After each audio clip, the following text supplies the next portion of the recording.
The long wait is over. Game week is officially here in the Big Ten. Texas, Ohio State. Do the Buckeyes get it done for a second straight time? Plus, Utah travels to UCLA. How the Bruins pull an upset. Nebraska, Cincy. Don't sleep on that game and more from around the Big Ten on this week's Locked On Big Ten Squad. You're talking ball with the Big Ten Squad, sponsored by Game Time. From USC to Ohio State, from Michigan to Oregon, from Nebraska to Washington, it's the local experts of the Locked On Podcast Network bringing you scoops, breakdowns, and the most comprehensive preview of the upcoming Big Ten weekend. No hurt feelings and thin skin allowed. Squad up, you're part of the Big Ten Squad. Happy Thursday, everybody. Welcome to this week's Locked On Big Ten Squad. Finally, we have games to discuss. I mean, round of applause.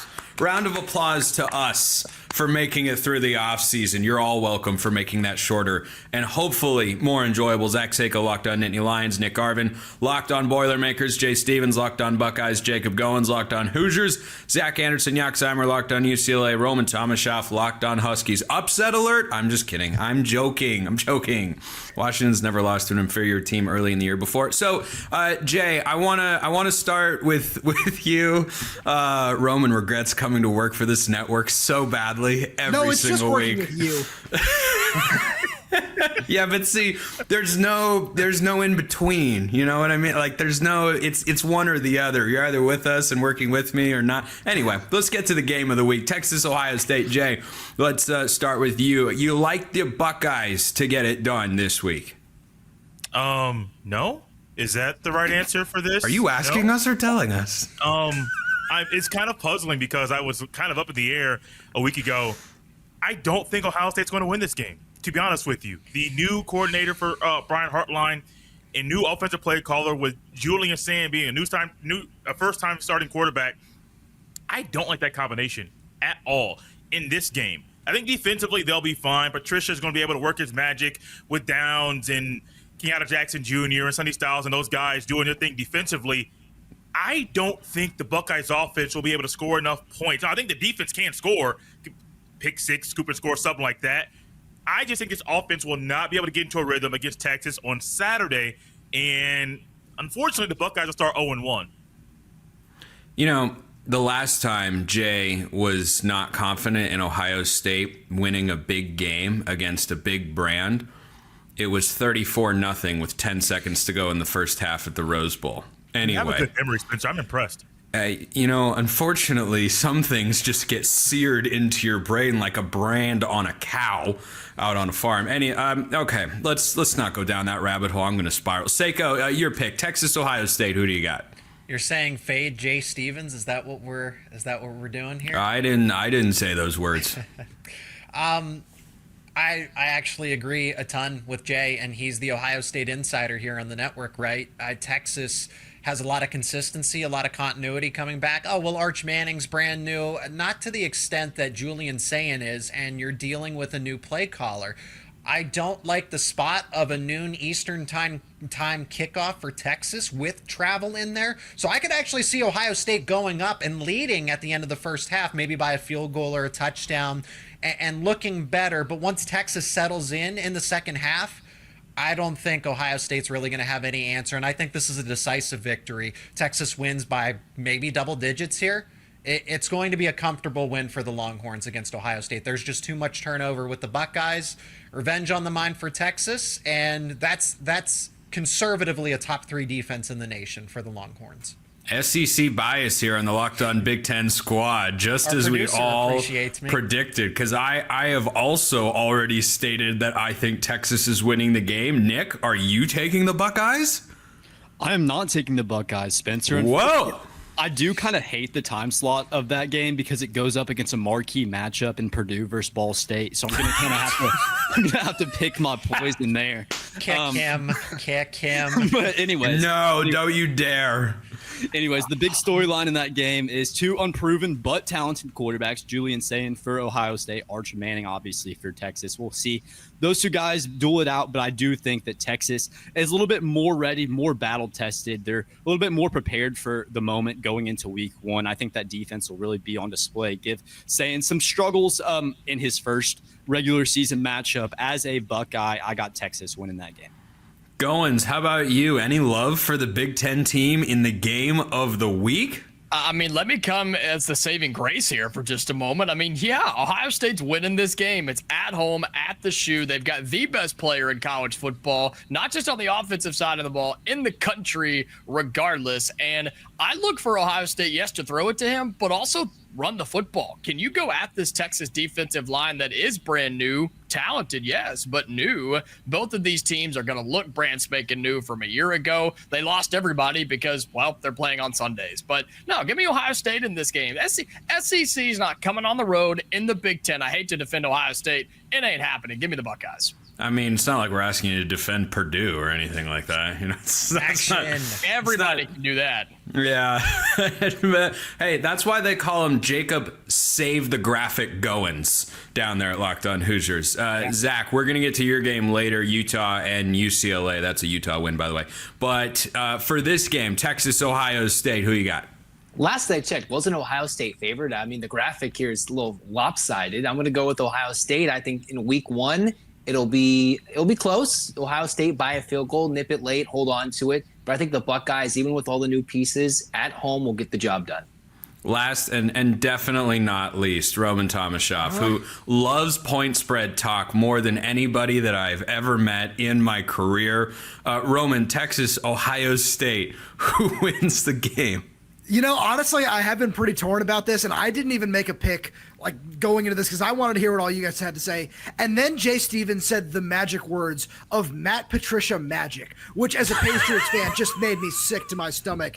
And for that reason alone, I have to go with Texas in this game. I do think that they have a lot of talent. And, obviously, Arch Manning, I think, will wind up being the X factor with a little bit more experience under his belt. I'm really excited to watch this matchup, though. I think this is a field goal game either way. And I'm just really excited to see how this is Roman, will you be awake for this? Shockingly enough, yes, I will. I have to be up until 9 a.m. that night anyway. Yeah, 9 a.m. Pacific time kick. It is early. Like as someone who grew up on the West Coast, I can attest. There are times I woke up and I realized, oh no, I missed Corso's headgear pick, which I'm certainly not going to miss this Saturday because that'll be an emotional day. But then sometimes you're like, wow, it's 9:20. The first quarter is like halfway through, and I haven't watched a snap of football yet. Before we wrap this first segment, I want to go back to Jay for a moment. Are you going to hold Ohio State personally responsible, therefore, in igniting Arch Mania on college football? No, I think everybody else did that, not Ohio State or myself. I think everybody in the country has already ignited Arch Mania before this game is kicked off, before the game we got too deep into the season. He's going to be good. I will say that. I don't know how well he'll be on Saturday, but I think Arch Manning will be good this year.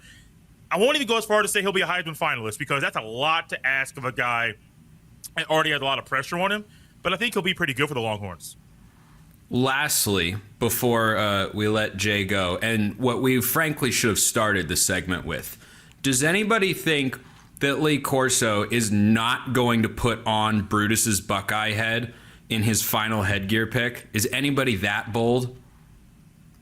No? Zach, you haven't moved your head. Anything? Or sorry, Anderson Yoxheimer, not Seiko. I'm not being bold. Okay. Glad we're all in agreement there. So we will bid farewell to Jay Stevens of Locked On Buckeyes and apparently wish them a great deal of luck that they are going to need against Texas in the eyes of this. We've got one Ohio State pick, right? Goins is Save the Graphic guy for today. Ohio State right here. Oh, and okay. So we got two. That's 5-2 in favor of Texas here on the Locked On Big Ten squad. I swear, more to get to. We got to go to Zach's team because they've got a tough game. Utah coming to town in an old school Pac-12 matchup. We'll talk about that game and more coming up next. First, this episode brought to you by Upside. Locked On Big Ten squad fans, are you still paying full price for gas? Stop leaving money behind. That's foolish. Get real cash back every time you fill up with the free Upside app. Simply download the free Upside app in the App Store or Google Play right now. Start earning cash at the pump today. Use my limited time promo code FOOTBALL and get an extra 25 cents back per gallon on your first fill up. You could make up to $300 a year just from buying gas you already need. which could get you a ticket to a football game. That'd be neat. At first, you might think it's too good to be true, but it's totally legit. Real people are getting paid just to make their daily commutes, and you can too. Plus, you can cash out anytime to your bank account, PayPal, or an e-gift card for Amazon and other brands. Don't let this offer drive on by.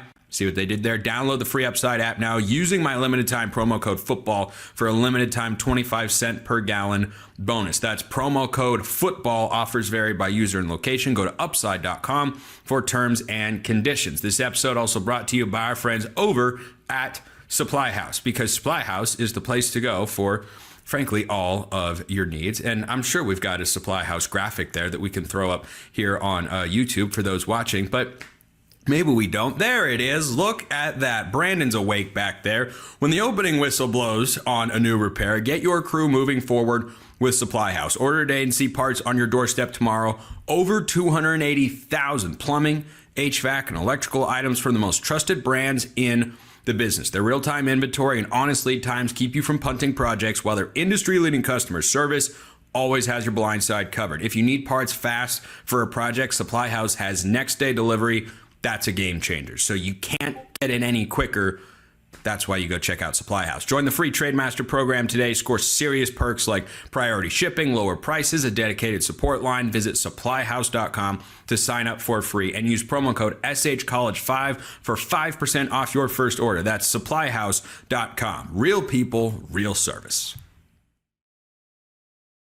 Not that Western Illinois isn't a big game this week, but I don't think the Illini are getting challenged by the Leathernecks. That's just a tune-up for when they beat Indiana in a few weeks in Big Ten play. But one of the other marquee games of the week, a Big Ten, Big 12 showdown. Zach Anderson-Yoxheimer of Locked On Bruins, we shall start with you. Confident that UCLA's beating Utah this week. The Utes have reloaded with Devin Dampier at quarterback coming over from New Mexico. We, of course, know who UCLA's quarterback is going to be. How confident are you Deshaun Foster's bunch gets a dub to begin the season? I'm confident, Spencer, that this team can compete and will make it a lot more interesting than everybody thinks. I might come out here and say something stupid like UCLA is going to come out with a win in week 1 against Utah with a lot of points. It's not like I've said that before, Spencer, but I think I think the Bruins can get it done. It's been hush-hush around camp.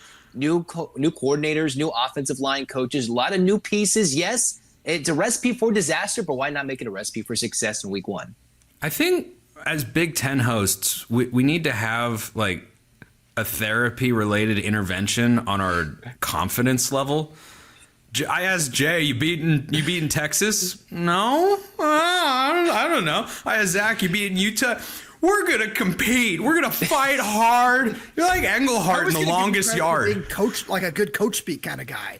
Like that was a perfect answer. That was pretty good coach speak. It's like you've been to a press conference a time or two. Seiko, I'll start with you on Utah, UCLA. Do you think the Bruins can go and get this done? They are at home, after all. Not like Utah doesn't know what it takes to, drive to Los Angeles from Salt Lake City. But what do you think? Yeah, and it's a classic Big Ten kickoff time of 11 p.m. Eastern time. So Roman will be awake for that. I will be inside Husky Stadium just dying, man. It's going to be a long day of college football. Yeah, Washington's at the same time, so with another barn burner. Look, I am going to trust, since we don't know much about these teams. I mean, my counterpart, other Zach, knows, of course, a lot about UCLA, but just from the bird's eye view of it all, we don't know much about Utah because of so many changes, coordinator changes, quarterback. UCLA, same thing, breaking in a new quarterback. They're going to have a new offensive identity, so I'm going to trust the basics here. Kyle Whittingham's a much better coach than just Deshaun Foster right now. So I think that's my reasoning. Could UCLA cover, make this a close game, a field goal? Absolutely. But I will bank on the fact that Kyle Whittingham just knows what he's doing more than Deshaun Foster at this point in time. And I do like Dampier a lot, too. And Utah, I think Utah's offensive line will be able to push UCLA's defensive line around a little bit. Guys, I swear we enjoy having our jobs. Roman's out there like, I'm going to be covering a football game. I'm going to be dying. I'm gonna be so tired. Oh, my I'm getting gosh. up at like 6 so I can make sure I'm ready for everything. I got fantasy drafts that day. It's going to be a wonderful yet. You got a fantasy draft in the morning, and then you're going to watch a football game at night. Yeah. However will you manage? Goodness gracious, the tough lives of Locked On hosts. Nick, Utah, UCLA, go ahead and make your pick. I'm kind of 50-50 on this one. Both these teams are a little bit unproven. And for UCLA, Deshaun Foster obviously needs to prove himself this year as the head coach of the Bruins. We know Nico definitely needs to prove himself after everything that happened at Tennessee over this offseason. So when I look at the Bruins, I look at a team that has something to prove, has something to play for, and I'm going to go ahead and pull for them in this one. I don't know if they'll win that game, but I'm going to go ahead and pick them to win that one. Okay. Goins? Well, here's the thing. Nico can be really, really good, but he can also be really, really bad. But if there's anybody that can fix him, it's my guy Tino Sunseri that is now out there in UCLA that Zach Anderson-Yoxsimer and I have talked a lot about. I think it's a guy that's going to go and be a head coach someday. The fact that UCLA is only one of 2 Big Ten teams as underdogs in week 1, the other being Northwestern on the road at Tulane, so that's exciting. I'm going to take UCLA to cover the 5.5 spread. Do they win? I don't know. Could come down to a field goal. It'll be ugly, but I'll take UCLA to keep it close, and to use Zach's favorite word, they'll compete with Utah. Wait, it's down to 5.5? It was 6.5. Is it 5.5? I see Utah 5.5, Spencer. Oh, listen to the free money available for the greater betting public. Roman, Utah at UCLA, once in maybe future, but probably not Pac-12 showdown. RIP. What you got? I got Utah. I just think that as long as Kyle Whittingham is there, I think that he can just do enough, especially that defense. He's such a good coach. I feel like whenever we just have these discussions of the most underrated coaches in college football, he's always number 1 on my list. He's just done such a good job with that defense for such a long time. And as long as they're going to be well coached, tough, physical, hard-nosed to get all the coach speak acronyms in there. I really do think that on the other side, though, Jacob, you make a great point about Tino Sunseri. I want to see it before I can back the Nico Amaliava experiment. So give me Utah, and yeah, I'll take the points. Roman, that was like a 7 out of 10 on the Amaliava pronunciation. Like that was. That's a 6. Hey, I was trying to be nice because I gave this team a jab to begin the show for literally no reason. Not his quarterback, not his problem. That's what Roman says. I have till November to get it right. That's true, because Washington goes to UCLA. Yeah, yes. It goes to UCLA in November. It took you a second to get there, but I'm proud of you for getting there. Well, yeah, it probably took longer than it should have. But I had to in my brain just compartmentalize okay, Big Ten schedules and move them to the front because all 4 conferences are just sitting in the back and you got to rotate them through. No one needs to see the inside of my brain. Goins, you brought up what I think is actually a really interesting game this week, and it is a Big Ten matchup. How about Northwestern? 6-point dogs to Tulane. They are going down to New Orleans to battle the Green Wave. I think Tulane's going to win that game, by the way. But I have a quick question for the 5 of you. Whomst among you can name not Purdue, Northwestern's starting quarterback this year? Isn't it Preston Stone? Preston, very good. See, that's just proof that here at the Locked On Network, we have got a wealth of knowledge stashed in our heads to be used at random times throughout the season. Anyway, so for that game, let's make picks on. We'll get to Nebraska, Cincinnati to wrap today's show. Anybody think Northwestern can go in there and win as an almost touchdown underdog to one of the G5 favorites in Tulane? I mean, Northwestern's a weird program. They're weird enough to be a super underdog and win that game, but I also don't think highly of them in Big Ten play. So, no, but they're weird enough that they could, out of nowhere, get a lot of wins like they did 2 years ago under Scott Braun. Nobody, David Braun, but yes. Yeah, almost. Well, you had the quarterback name like that, but head coach, who the hell's that guy? Will this game break a record? Will this game break a record for the fewest amount of people watching? It's the exact same time as Texas Ohio State. It's a noon Eastern kick. On I think Purdue and Ball State may be up there, to be honest. I think I would. My Boilermakers. Well, we know there's going to be at least one person watching that game. Oh, that's true. It's your boy. No, I'm kidding. I'm not going to watch that game. Not that the Cardinals aren't. Well, yeah, they're not much. I mean, You got some Purdue diehards that'll be watching the game, right, yeah. Nick? Oh yeah.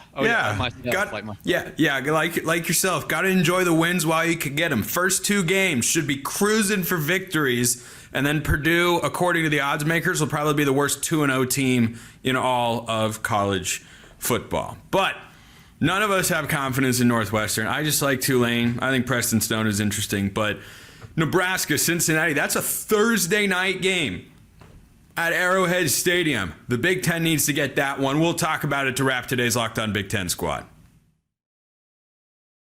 First, this episode brought to you by our friends at Game Time. As you can hear, listening to or watching this show, college football is back, and I couldn't be more excited. You couldn't be more excited. The tailgates, the rivalries, the energy in the stands, there's nothing like it, truly. But let's be real. Actually getting tickets can feel more like a battle than the game itself. Endless queues, hidden fees, prices jumping at checkout, that's the worst to me.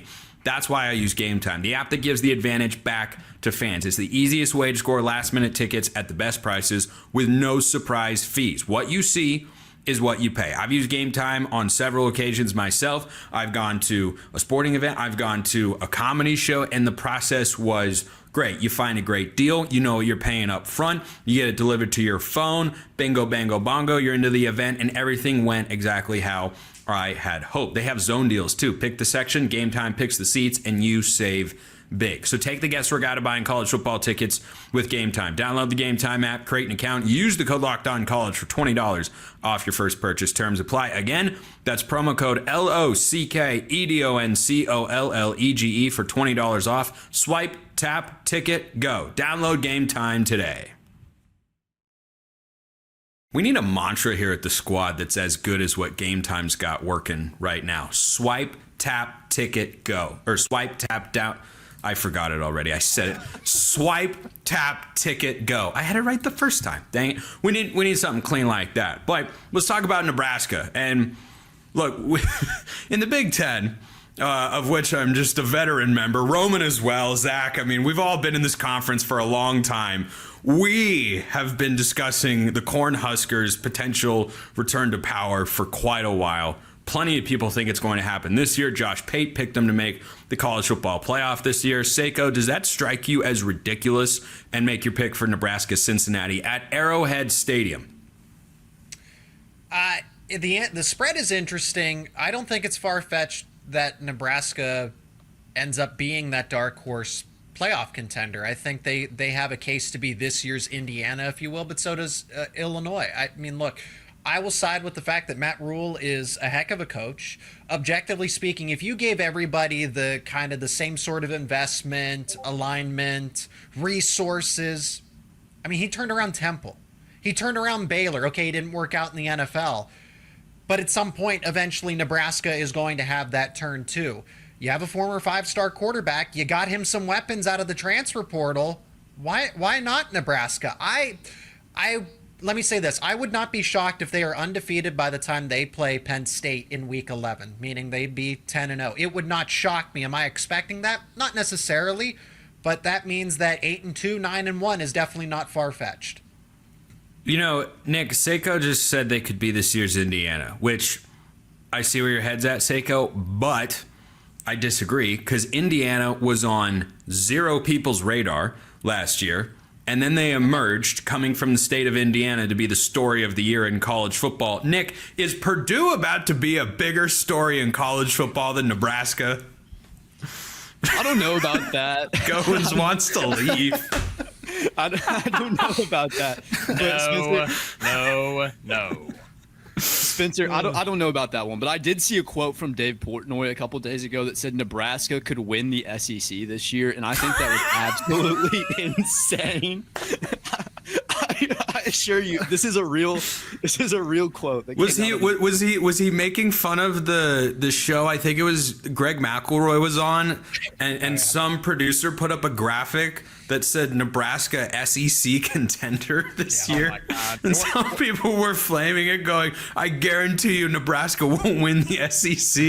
Jeez. Jeez. It's possible. I just saw the quote out of context that said Dave Portnoy said that Nebraska could win the SEC this year. And while I don't think that's the case, I do think that Nebraska will be good this year. For my first ever Big Ten squad show, I came on and gave a bit of a hot take. I think that Dane Key from Kentucky transfers over to Nebraska is going to be really, really good for Nebraska with that connection with Rhule this year in that Matt Rhule offense. I don't know what region y'all are in, if y'all can do prop bets on college players, but if you can, Dane Key for a touchdown this week, that's a lock. I like that. Dane Key is going to be the guy, going to be explosive in that offense. I got Nebraska winning that game. Going Cincinnati, going to give the Cornhuskers trouble. I think Cincinnati's a little underrated in the general college football discussion for this game. I do like Nebraska to win, but I think it's mildly uncomfortable at least. Yeah, look, I think Cincinnati is one of those teams that when Luke Fickell left, everybody just kind of forgot about him, right? And they were like, whatever. And then they're in the Big 12, which I have to remind myself of all the time. But I think they've got enough talent to compete. And while it's not technically a road game, it's going to feel like a road game for Cincinnati. So I have Nebraska winning. Cincinnati will keep it close. And on this Nebraska playoff conversation, there's no reason that they shouldn't be a dark horse for the college football playoff. They might have the easiest schedule in the country, guys. Their two tough games are Michigan at home and Penn State on the road. They're not going to beat Penn State on the road, but man, they play Michigan State, at Maryland, at Minnesota, home for Northwestern, home for USC, at UCLA, and home for Iowa. If they don't win some of those games or all of those games, then it may never happen for Nebraska. So they may not be college football playoff good, but the record just might be, and it starts with a win over Cincinnati. Zach, you think they get it done against Cincinnati? I just wanted to say, easy schedule coming out of the mouth of Jacob Goins talking about easy. I just had to pump the brakes there. Real Easy quick. conference schedule. Easy conference schedule. Pod, meat kettle. That is fair. I That didn't is talk fair. anything about Akron or whoever the heck this other team is. Houston Christian, is that who? Yeah, the Houston Christian Huskies. Have you ever heard of them? I haven't. They used to be Houston. Yes, actually, I have. But I think the bigger point is, yes, Nebraska schedule. We touched on the squad show about the Nebraska schedule a few weeks ago whenever we did their, win total. Nebraska schedule is really easy. But the one thing is, after seeing Cincinnati, last year, didn't they give Texas Tech a run for their money and beat Arizona State last year, an Arizona State team that made the playoff, if I'm not mistaken? Obviously, 24 is not 2025. But, hey, I'm not saying Nebraska will lose, but Cincinnati might be in this game a lot longer than they think in a neutral site game. Roman, wrap it up today. Nebraska, Cincinnati, Thursday night. Do the Cornhuskers start with a win? If they lose a one-possession game, can you imagine the collective that Nebraska's going to undergo as a fan base? Oh, absolutely. And I personally think that would be hilarious. I don't know which side I wanted to take in this one either, where I did forget Cincinnati was in the Big 12 for a good long while for this. But on the other side, I haven't been sold on Matt Rhule in Nebraska yet. And I think this could be the game that does sell me on it. Goins did a great job talking about the schedule because, it is insanely easy this season. And Spencer, you're right. If it doesn't happen this year, it won't. I think that Dylan Raiola has a lot to prove. He looked solid last year, but I think there's still a whole lot of growth that he has from just a whole bunch of different things we saw last year. I think that there's a lot left to be desired, and Matt Rhule is the kind of guy who can get them over that hump. I want to see it first. By the way, Goins, last year Nebraska got off to a good start. They were inside the top 25, and then Illinois came to their home field and sent them spiraling into oblivion. Just keep that season trajectory in the back of your mind. I don't care. That means absolutely nothing to me. Okay. I just want to have it out there. I can't wait for that game. Anyone going to take a stunner out there? Washington's got Colorado State, Oregon's got Montana State, Illinois' got Western Illinois? Yeah, Western Illinois. The Leathernecks. I think that's a unique mascot in college football. Anybody want to take a G5 or FCS stunner upset out there? Yeah, let me interject here. I've been sitting on this one. I don't think Maryland is safe in this one. Who they got? I honestly forgot. Yeah, Florida Atlantic. I would just keep an eye on that game. The true freshman quarterback for Maryland. I like Malik Washington as a prospect. He was a Penn State recruit. It's not all on him. I still do not trust Mike Loxley and Maryland's setup. And what they have returning this season. Now, Florida Atlantic does have a new head coach in Zach Kittley, but for those who don't know, Kittley worked very close with Patrick Mahomes at Texas Tech, for those who do not know. So that's a young, up-and-coming head coach who could make his way into a Power 4 head coaching role at some point. He was just at Texas Tech for the past few years. So just keep an eye on that one. Florida Atlantic may not necessarily win, but Maryland might get a very close scare. That's a good call. Florida Atlantic is head coach Stepping Stone U, but you know what? That's not unless you're Tom Herman. I might. Then it's retirement. I spot no lies in that particular statement. So that's where we're gonna wrap it today. I like that call. I'm gonna watch that game now. I'd kind of forgotten about it. Honestly, it was off my radar. But now you've mentioned it, I thought, Maryland's my pick to finish last in the Big Ten this year. Why the heck not? Zach Sako, locked on Nittany Lions. Nick Arvin, locked on Boilermakers. Jacob Goins, locked on what's your team again? Remind me in a bit. Zach Henderson, Yoxheimer, locked on UCLA Bruins. Roman Tomashoff, locked on Huskies. I'm Spencer McLaughlin from Locked On All Over the Place. We'll see you next time, and until then, hope you all have a wonderful rest of your day.